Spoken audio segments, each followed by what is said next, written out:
Hello friends, இன்றைக்கி பருப்பு துவையல் பார்க்க போகிறோம். துவரம் பருப்பு துவையல் சூப்பராக இருக்கும், செம்ம டேஸ்டியாக இருக்கும், ஹெல்த்தி.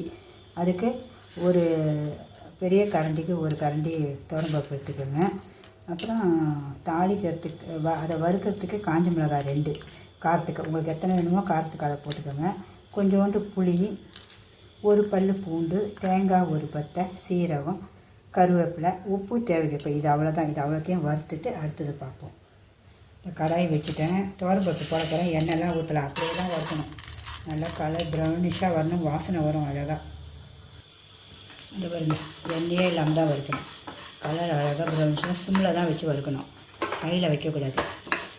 சிம்மிலே வச்சு வறுத்தா அது கலர் அழகாக ப்ரௌனாகிடும், வாசனை வரும். துவரம்பருப்பு செம்ம வாசனை வரும். அப்போ நம்ம இதை மாற்றிடணும். பாருங்க, கலர் அழகாக மாறிடுச்சு, நல்லா ப்ரௌனிஷாக, வாசனையும் செம்ம சூப்பராக இருக்குது. இனிமேல் எடுத்து இதை அப்படியே மிக்ஸி ஜாருக்கு மாற்றிட வேண்டியதான். ஆறினோட தான் அரைக்கணும்.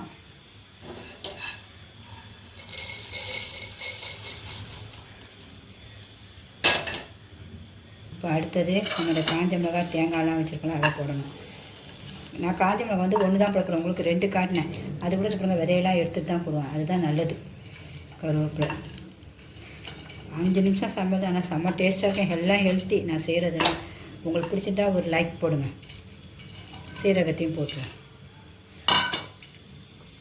இன்னும் அதை அப்படியே சிம்மில் வரலாம். உங்களுக்கு வேணும்னா ஒரு சட்டி எண்ணெய் ஊற்றிக்கலாம், சொட்டு. இவ்வளோதான். இதை போட்டு வறுத்துக்கலாம். ஏன்னா வறுபடம் நல்லா தேங்காயெல்லாம் உங்களுக்கு வறுத்தா தான் டேஸ்ட்டு.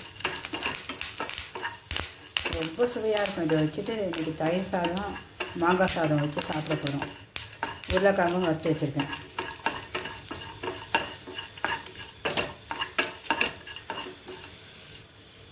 ஓகே ஃப்ரெண்ட்ஸ், எல்லாம் முடிஞ்சிடுச்சு. இனிமேல் இதில் போட்டு வேண்டியதான். ஸ்டவ் ஆஃப் பண்ணிவிட்டு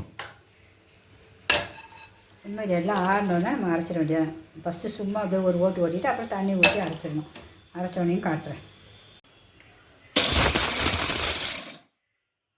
ஃபஸ்ட்டு தண்ணி இல்லாமல் ஒரு ஓட்டு ஓட்டியிருக்கோம், அதை காட்டிடுறேன் உங்களுக்கு.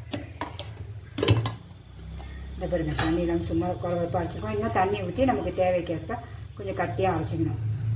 தண்ணி ஊற்றிட்டேன், இனிமேல் அரைக்க போகிறேன்.